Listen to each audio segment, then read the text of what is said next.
That's number one. You kind of reset. Painful, tender to the touch. May also Same shoulder length, and the other.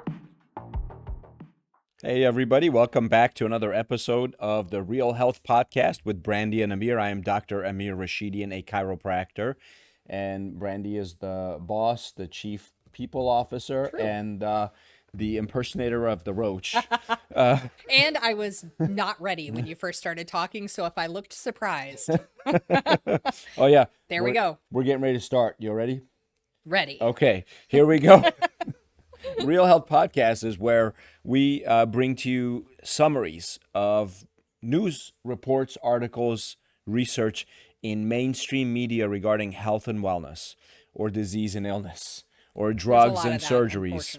And what we do is we summarize it for you, we explain it to you, we tell you what it means, what it should mean to you, and how to apply it to your life. And the purpose for us doing that is to help you make sure you always feel better, get stronger, live longer, and feel younger. Those are all great things. You having a good day? I'm having a pretty good week. You know, we live together and we work together, but on camera is when we catch up. It's true. It's like our 30 seconds a week.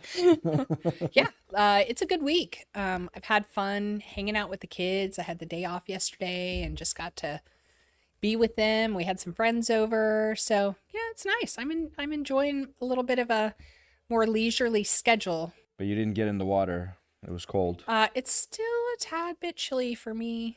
How is it kids don't feel the temperature? I think their nerve endings are different. Are they different?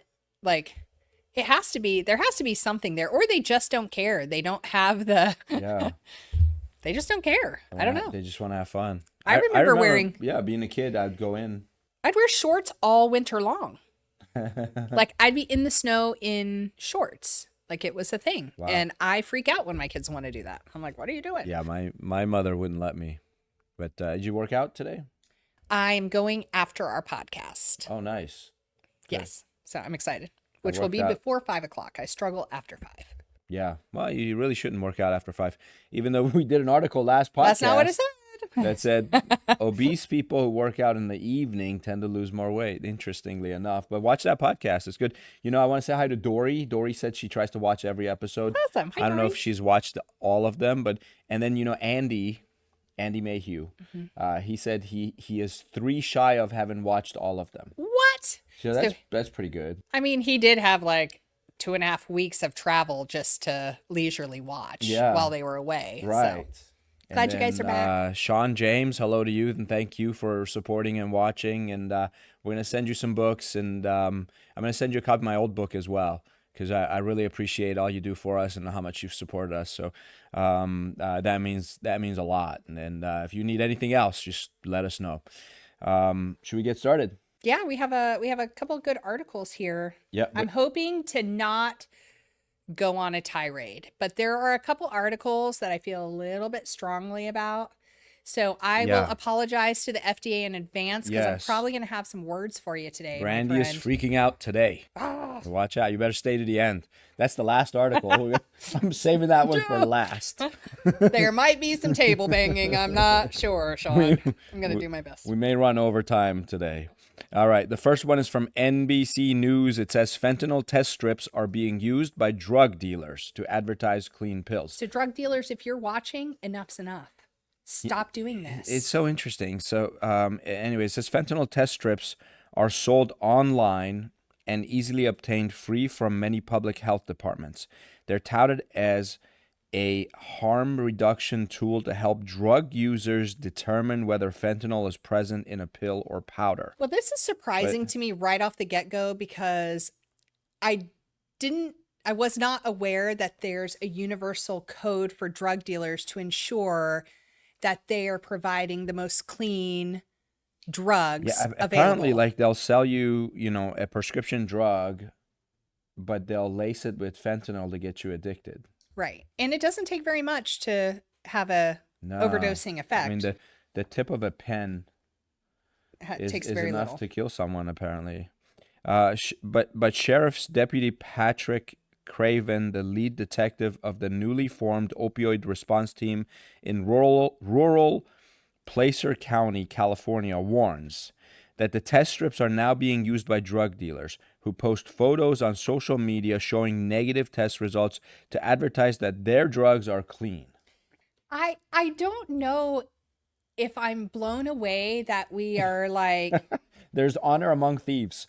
that we know that they're like posting on social media. Like, are you not worried Can't about the getting FBI go caught? get them? I mean, if they're posting a Are we picture, not hey, tracing? I'm a drug dealer.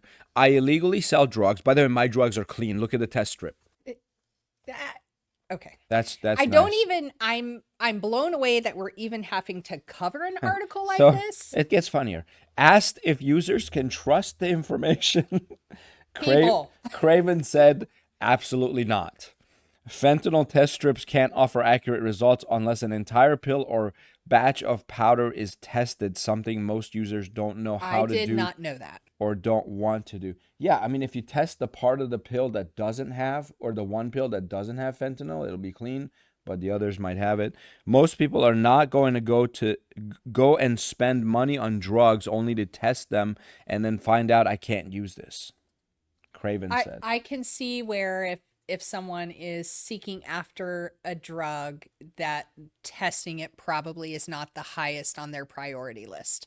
Yeah, and like it says, you have to test the entire batch, which means you don't have any left to take. So you just bought this whole thing illegally, and you tested it all, and it's clean, but you can't use it anymore because you just tested the whole thing. And if you test only one pill or part of it, then you can't be sure all of it is clean.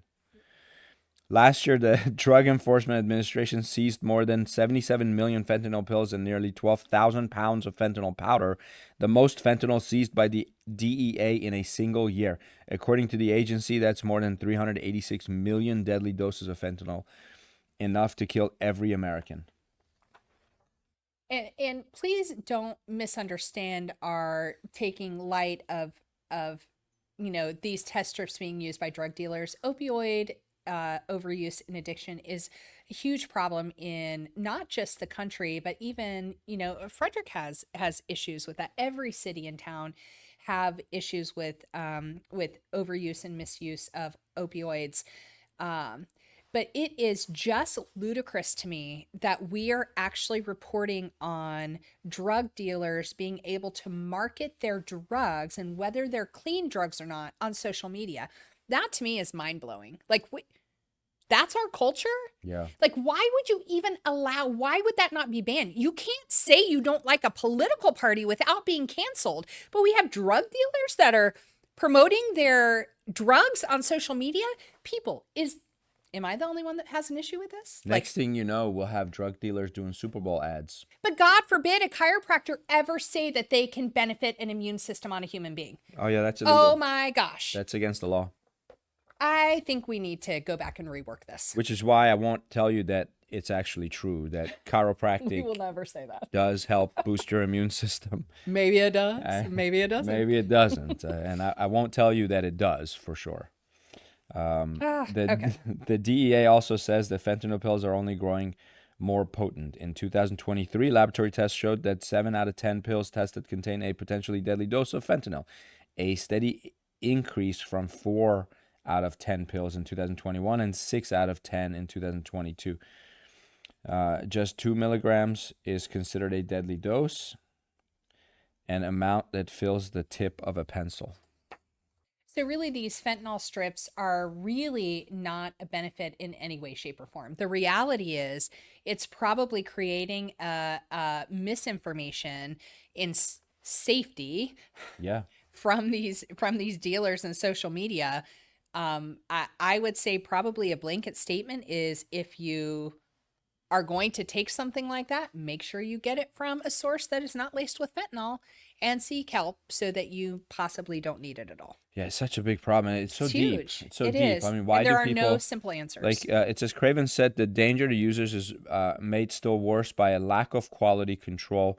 Counterfeit versions of Xanax, OxyContin, and Percocet that contain fentanyl have flooded the market, and the level of the deadly synthetic opioid can vary widely from pill to pill. Fentanyl test strips were intended as a public health measure to address the recent surge in overdoses. which has finally started to subside. Health departments nationwide have spent millions of dollars to provide free test strips.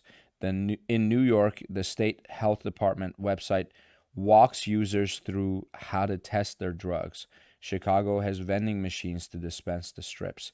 I mean, that means this is all for people who buy illegal drugs, Yes. illegal Xanax and OxyContin and Percocet. Yeah. I mean, this is the same. There was an article, I don't remember if we did it or not. We go through so many, but it was on the use of antibiotics to be given automatically with the morning after pill, which was geared more towards the LBQ, GQ community. I'm sorry, I'm not good with the acronym. And so here I go. Okay, it's the same situation. Yes, I know it's not cool to say you should either abstain or use a condom when you're having sex. I know it's not cool. People want to be free to make that decision. But then I go, what are we doing to tell people, okay, you go ahead and just go unprotected. And then when you come to get the morning after pill, we're also going to go ahead and include an antibiotic, which, by the way, we've already reported has been overused. There's so many issues with that. There's a whole conglomerate coming together to determine why and how to stop overprescribing antibiotics. But now this other group is going to come along and they're going to say, okay, let's go ahead and just give it with every morning after pill to help so we reduce the spread of chlamydia, syphilis, and gonorrhea. How about we teach people to just go ahead and cover up, as opposed to going, be free, do whatever you want, and don't worry about the consequences. Like, we are taking away all of the consequences of these freedom, what we consider to be these free acts of doing drugs or having sex carelessly.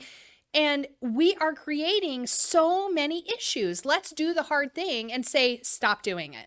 How about, I know that's not easy. I know that's not the only answer, but I think providing things to make it easier to do that and to sidestep consequences Giving is them not test the answer. strips to test their illegal drugs. Right. That's saying it's okay to get illegal drugs. Go ahead and get your illegal drugs, Yes. but make sure you test it. And Yes. we read that if you test, even in one pill, if you test this corner of the pill or this edge of the pill, Yes. and that side doesn't have the fentanyl, it could still have fentanyl in it. It's not a true help anyway. And before somebody comes on and gives a comment, yes, I have had family members who have had drug issues or overdosing. So I am not speaking outside of a family who's never experienced that. So before you give a negative comment, you are welcome to. But I'm telling you, this is from someone who has seen it.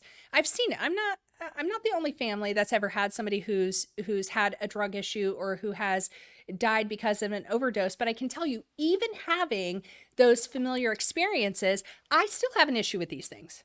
I still have an issue with it. We are not helping the situation.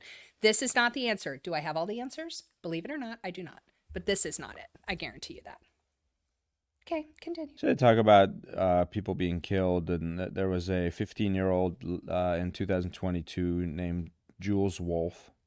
Investigators found that Nathaniel Kobach-Kungen, That's a nice name. 20, met Wolfe on social media and then provided the counterfeit Percocet pill that killed her.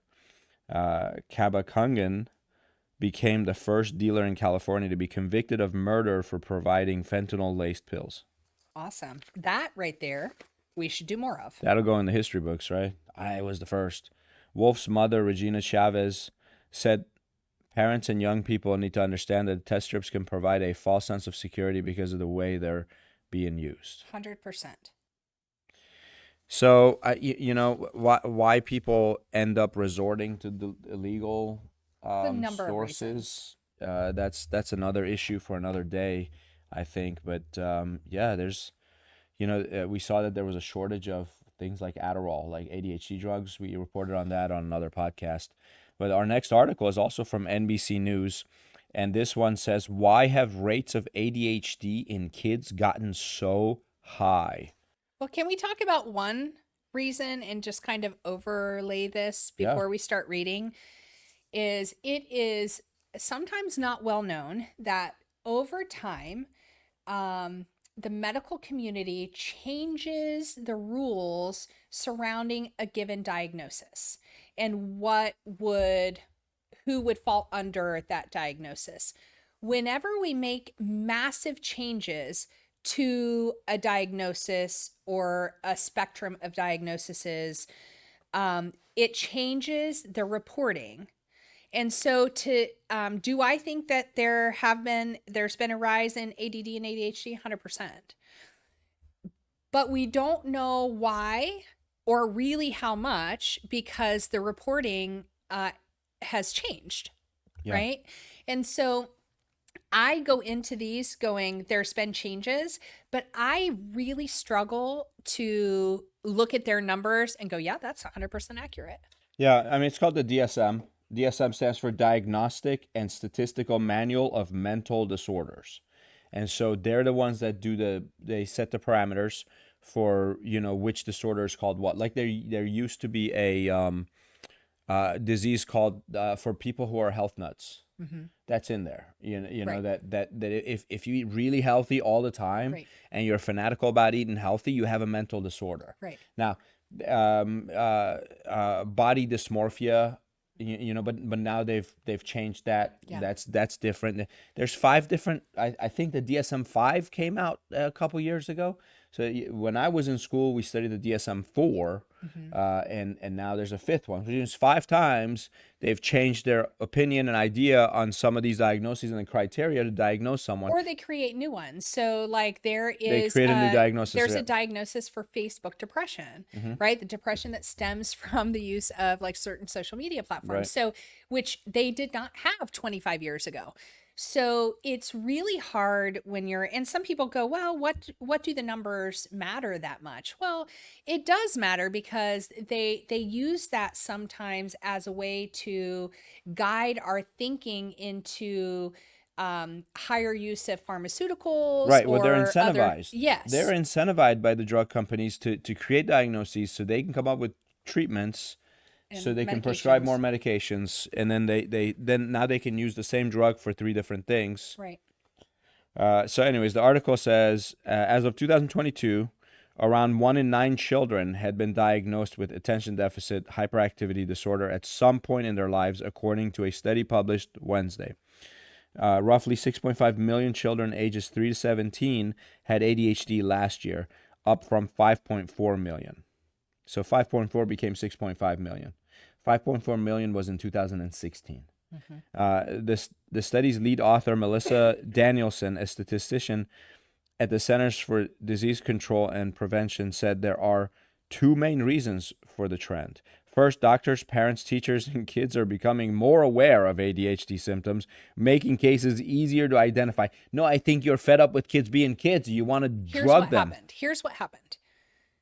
We're going along, and then we had a shutdown in which our schools shut down, and parents and caregivers were required to be around their children nearly 24/7. Yeah, they realized what a handful they are. And all along, we have taken away athletic type of environments for kids on a regular basis in schools. No social interaction. Don't go to the playground. Yeah, we removed physical activity. Don't go to the beach. We removed social activity. We kept everybody pent up in the house. We scared them to death. You know what I mean? We increased our level of anxiety.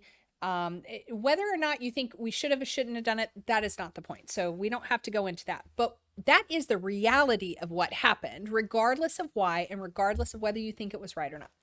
So that is what happened. So now we're seeing these kids, right? We're seeing the reflection of that moment. And now all of a sudden we're like, holy crap, our kids are messed up. Okay. My son came, I'll give you can have half of him, came, and he's like, he hears all this stuff, right? We try to protect our kids from as much as we can, but they also are in the real world, and we talk to them about health stuff all the time. Which one? Ramin. So he's like, I'm hearing about this ADD, ADHD. I sometimes have a hard time focusing. So he wants to know, is this me? I'm like, let's talk about it. It's about how your body processes information, buddy. It's about how your body receives and processes information. So that's really what we're dealing with. So here's 2 ways we can address it. Like, we can talk about medication. A lot of people go on medication, but that changes. It changes you physiologically. Like, and changes your personality. Yeah. I was talking to a patient just yesterday. She said every time she takes her She takes, I can't say the name of the drug, I guess. Correct. But one of the main drugs. One of the main ones for ADHD. She becomes really serious. And even her family members, they all go, and we don't like you when you're on that. Yeah. Yeah. I mean, it changes things. So I think people need to be educated on why and how ADHD, like why it's there, how it presents. The challenge is the majority of people that go to see people about an ADD, ADHD diagnosis or treatment all look at it the same way. So if you look at it from a neurologic standpoint, it opens up a whole other slew of opportunities for you to see and address the symptoms of ADD and ADHD, not just the symptoms, but then also if you're looking at it from a neurologic standpoint, there are things that can be done in order to change not just the symptoms, but the actual flow of information. But you have to be willing to look at it differently. And right now, the majority of the world does not like to do that. Correct. So, let's say an increased number. Like I said, the number one, according to this statistician, is that people are more aware. They become more aware of the symptoms. Secondly, it says it's because more treatments are available these days, and doctors have more reason to test and diagnose children. what's their reason to test? Yeah. They do. That is Eh, one of the how silliest is having statements. more treatments available What is any different? I have give not you heard. reason to test more people? It makes no sense. And then there's a third one. It says a third factor in the trend, Danielson said, may have been the COVID-19 pandemic, which could have aggravated ADHD symptoms or allowed parents to observe their children more closely. The estimates in her study published in the Journal of Clinical Child and Adolescent Psychology were based on more than 45,000 responses to the 2022 National Survey of Children's Health. Well, let me just say this too. Parents, if you are thinking that your child may be dealing or you might be dealing with some of this, start with their diet, please. The very first thing every parent can do is begin dealing with your child's diet. Please take out the high fructose corn syrup. Please take out the if food they're dyes. hyperactive because they're taking stimulants like sugar and Take caffeine, those out first. they're not really hyperactive. They're being overstimulated. Correct. That's different. That's different. And it's so easy to do with our food sources. I'm telling you, it is crazy. If you do not look at the labels and you allow your kids to do the shopping for you, you are doing yourself a disservice. Now, do our kids have food dye? They do sometimes. Do our kids sometimes have high fructose corn syrup? We don't It is some of their restrict stuff. anything. We just say don't do too much of it. So when my son has had something and we go to the movie theater and he'd like to have something else with food color in it, I say absolutely not. Haven't you already had that today? Do we really need to do that to our systems? It's an educational conversation every time because I cannot be with them to make those choices every single day. I just can't. Our children actually come to us and go, "Hey, I wanted to have a dessert. Is that okay?" They don't always just go and get stuff. They do ask because they know, and this is our way of teaching them critical thinking. Yep. If they stop to ask if they should have something, then as they get older, they will stop to ask themselves, "Should I be having that? Is that good for me?" Yeah. And Not then always. they'll hear our voice in their head. Yep. Hopefully. Mom and dad would probably not like this right now. And then hopefully they'll listen to that voice. And it says this is something that we're seeing every day. We're having more and more families coming in and patients wondering if they do have ADHD, said Dr. Willow Jenkins, a psychiatrist at Rady Children's Hospital, San Diego, who was not involved in the study. In particular, Jenkins said, doctors have gotten better at recognizing the disorder in girls and older children. The disorder is often characterized by difficulty concentrating, sitting still, or exercising self-control. Danielson said younger children with ADHD tend to be more hyperactive or impulsive, while in adolescence, the disorder tends to shift more toward inattention, behaviors like daydreaming, hyper-focusing, or having trouble finishing tasks. Other mental health experts agree that the pandemic most likely accelerated ADHD diagnosis. The stress of remote learning, social isolation, family health scares, and disrupted routines may have worsened kids' symptoms, leading them to become more visible. Or they may just be signs of a child being overstressed and not being able to handle those kinds of stressors at their age because it is not normal. Yeah, Right? and it's sad because we can't get those years back. And those and what's hard too is if somebody needs a diagnosis, for the love of Peter, get them a diagnosis. But we are so keen on diagnoses here in our country, and those diagnoses stay with people for their entire lives. I mean, I've seen parents actually are proud of the fact that they got the doctor with arguing to label their kid ADHD because it got them certain disability rights and things like that. Yeah, I mean, get the child the help that they need, but maybe it's not just about the diagnosis. Maybe as a parent, you know what happened to me? I have dyslexia. right? I have always had dyslexia. I didn't know I had dyslexia until I was 40 years old when I was writing my first book. Mm-hmm. Until then, I thought I was slow, and it meant I had to work harder. The minute I found out and got diagnosed, I self-diagnosed because I don't want the label, but it doesn't matter. I mean, I know I did the research. I found out, I have dyslexia. Everything points to it. I go, well, that's why I'm having trouble reading my own book and everything else, and everything fits. So I have dyslexia. But you know what happened right after that? Is now I use it as a crutch and as an excuse. And I go, you know what? I have dyslexia. I can't read this fast. Right.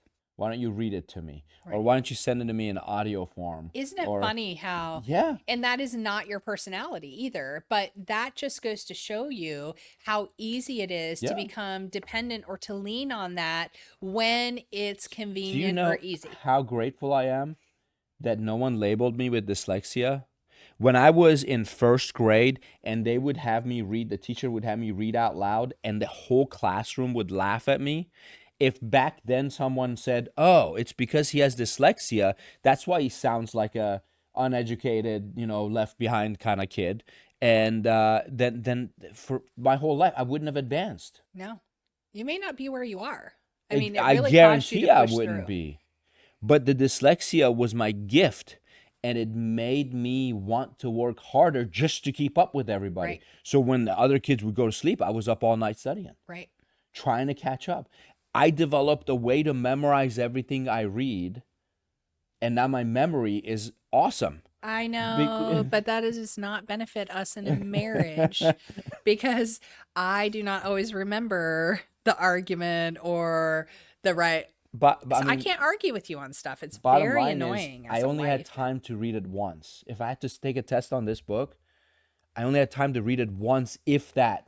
Or I would maybe only get halfway through it. I had to memorize every word. So at least the half that I got to read, I would memorize and learn and know. Yeah, see, not me. I'd wait till the very last minute because I could read really fast and I had pretty good retention. But then once I was through it, I may not remember it again. Yeah, so short-term memory is exactly that, short-term.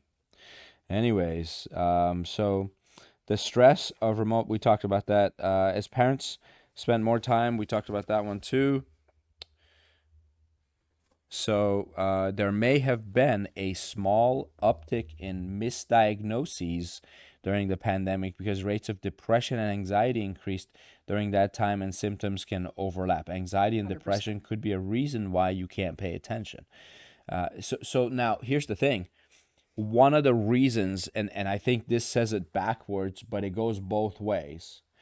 ADHD kids will always have depression. Biggest reason for that is because they know what they're capable of, but they underperform and underachieve, and that gets them depressed. They know how smart they are. They know how powerful they are. They know how they can focus and do things when they need to, but they miss.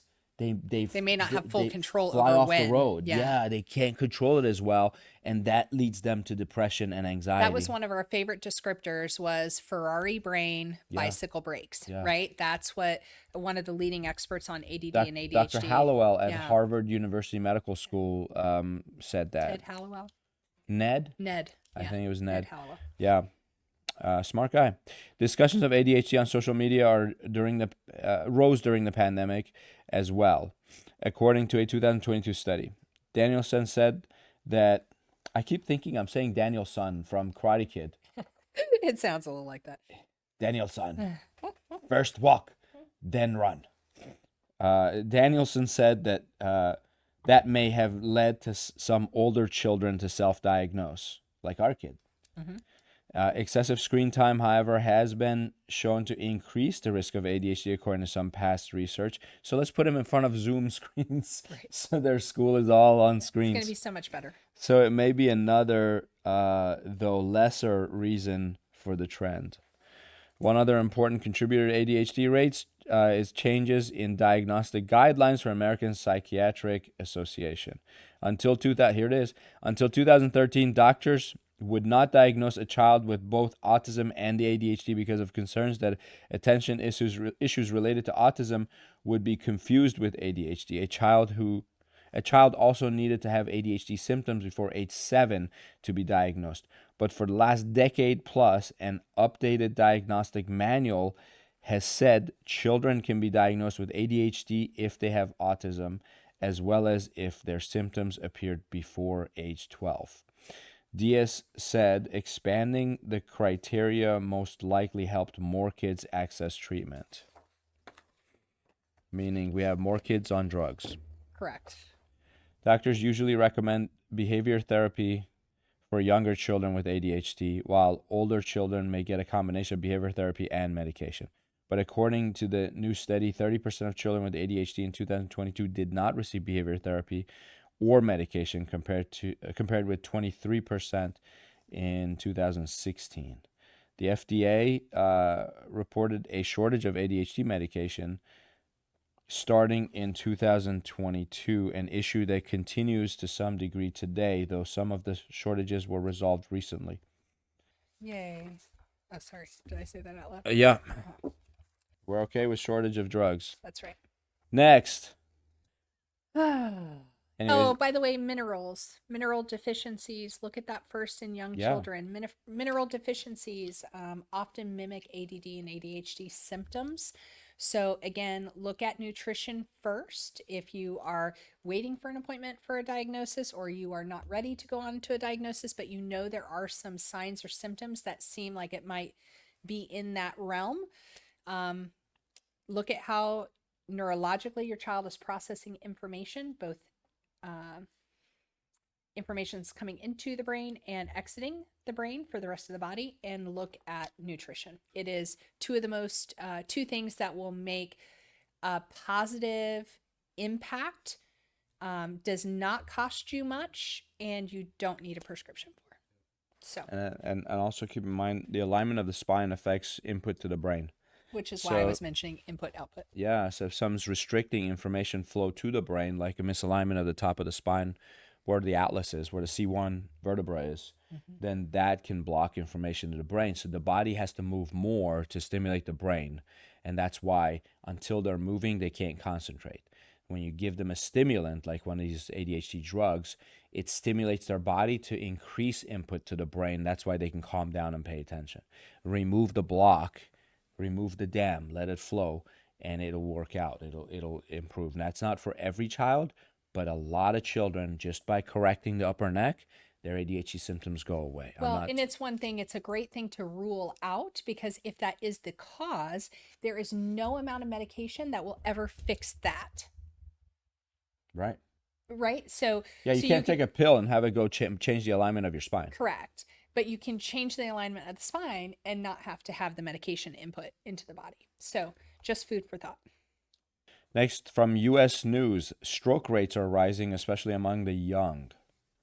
So young people are having strokes. Yes, which we've heard. We reported on one young woman. Remember, she was on the rowing team, and she had a stroke, and they didn't know it was a stroke. And they misdiagnosed her, and finally they found out she's been rehabbing her way back. Right. So this one, Thursday, May 23, 2024, the rate at which Americans under the age of 65 suffered a stroke rose by about 15% between 2011 and 2022. New government data shows. That was true even among the young. The rate of stroke jumped 14.6% among people ages 18 to 44 during the study period. Researchers from the U.S. Centers for Disease Control and Prevention found. It's not clear why stroke rates have risen so sharply, but rising rates of obesity and high blood pressure are likely contributing factors. But here's what kind of ticks me off. Every single one of these articles are getting me today at a deep level. I don't know what it is. And maybe I had too much coffee. But how can we do this over COVID time? I would really, really like to see the numbers up to COVID and then post. They're not going to do that. I know they're not, because the data is going to show so differently. Yeah. But you cannot introduce an untested, we won't call it a vaccine because it's not. But you can't introduce things like an untested vaccine into an entire world and use those times in with a study like this. It does not make any sense, because you're sweeping under the carpet a possible contributing factor. Like, we already know they've begun pulling certain COVID vaccines because of the health risks, right? And so for us at this juncture to sit here and go, it's not a contributing factor. We don't know what the rise is. We can't do that. There was a big recall on the vaccine. On one of them. One of the companies, yeah. And they said the main reason they recalled it was because there are too many other types out there and they didn't need to compete. But also... And there was a slight... Also because there's a very rare but deadly side effect. They didn't say what it was, but it's a rare and deadly side effect that's associated with it. For that reason, they're recalling all of their batches. So, where are we? It's not clear why stroke rates have risen so sharply, but the rising rates of obesity and high blood pressure are likely contributing. Stroke remains the fifth leading cause of death in the United States, according to the National Institutes of Health. Each year, 795,000, so almost 800,000 Americans will suffer a stroke, and about 137,000 will die. And as you guys remember from prior articles, that is not from a chiropractic adjustment. Yeah. There you go. The rate of stroke among seniors remained largely unchanged, with 7.7% suffering one in 2011 and the same number being afflicted in 2022. So the elderly numbers didn't change. Is that disconcerting to you guys? It is. Right. So you're telling me they didn't get fatter. The 18-year-olds got fatter. Correct. Which is not and surprising. Their blood pressures didn't go up. Mm-hmm. It was already up. But the 18-year-old blood pressures went up. Mm-hmm. So they started having stroke. The big change was seen among the young, it says. For example, stroke rose 15.7% among people ages 45 to 64 over the study period, with 3.3% reporting a stroke in 2011 and 3.8% reporting one in 2022. Among even younger folk, those ages 18 to 44, strokes rose by 14.6%, from 0.8% of people in this age group in 2011 to 0.9% by 2022. Race seemed key as well. Black Americans had a 7.8% rise in stroke incidence over the study period, and the rise was even steeper for Hispanic Americans, 16.1%. White Americans charted a 7.1% rise. It seems tied to current rise in stroke factors, especially obesity. They're saying from 1999 to 2018, obesity prevalence among males increased from 27.5% to 43%. Gosh. So 43% of males are now obese. That's almost half. Yeah, it's huge. Among females, it rose from 33% to 42%. Don't worry, we're trying to match you. Well, it's more males than women, apparently. But it still, is, but it's not 42% of women and 43% of men are obese today. Highest among those aged 40 to 59 years. Rates of high blood pressure, which is often tied to obesity among the middle-aged, are also rising. According to the researchers, hypertension rose from 40% during 1999 to 47% in 2018. Stroke rise tends to rise as blood pressure numbers get higher. So 47% of people have high blood pressure. That's crazy. It's very crazy. You know, someone's making a lot of money on that. Finally, the opioid epidemic may be a culprit in some strokes among the young. Now, do you know that blood pressure parameters keep changing? They have changed a lot over Because the years. it used to be 140 over 90. Mm-hmm. Above that was considered hypertension. They lowered it, and they lowered it again. So now 120 is considered pre-hypertension. Which is crazy. So then are they lumping them into this? And just like we talked about the ADHD criteria Right. changing, so more people are getting diagnosed with it? Correct. What if the increase in this number isn't because more people have high blood pressure, it's because they changed the criteria? I think we would be doing ourselves a disservice if we did not take that into account. So here's how you recognize signs of a stroke. The acronym is FAST. Mm-hmm. The F stands for face. Does one side of the face droop when smiling? The A is for arms. Does one arm drift downward when both arms are raised? S Speech. is speech. Is speech slurred or strange when repeating a simple phrase? And last one, time, T. If you see any of these signs, call 911 right away.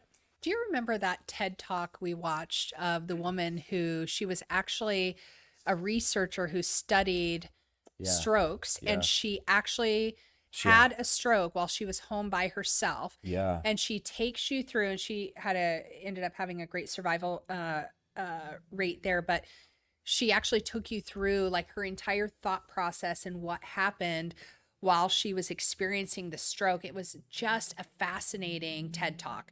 Yeah. That was so neat to see. It gave me a lot of insight. Oh yeah, because she would think a thought, but what came out of her mouth was completely different. Yeah. And she couldn't coordinate. Yeah. But she was still able to place a phone call to her like office. Yeah. And be able to get like, it was just fascinating to hear how how mentally she was thinking as she was experiencing these symptoms, and then her researcher mind coming into play. Just, man, that was a fascinating. That's scary. Yeah, very. Really scary. Well, we're out of time. Okay. And we didn't get to the one that you were going to freak out about, which was sunscreen. Okay, we still have time. I can freak out next week. Okay. Well, make sure you tune in to watch Brandi freak out.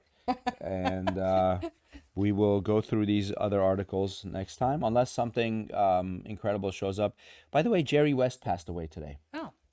And Jerry West, you remember we have a patient named Jay.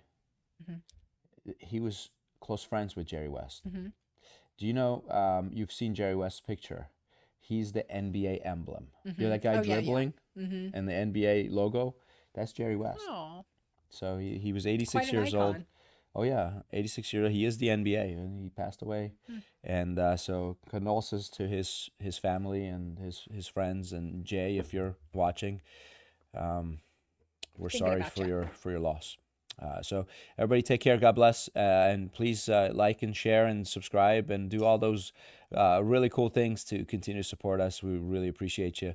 And we'll be back with, today was episode 53, I believe. So We got a big yes from Sean. We'll be back with another one next time. We're going to keep going. So keep supporting. Thank you. Thanks.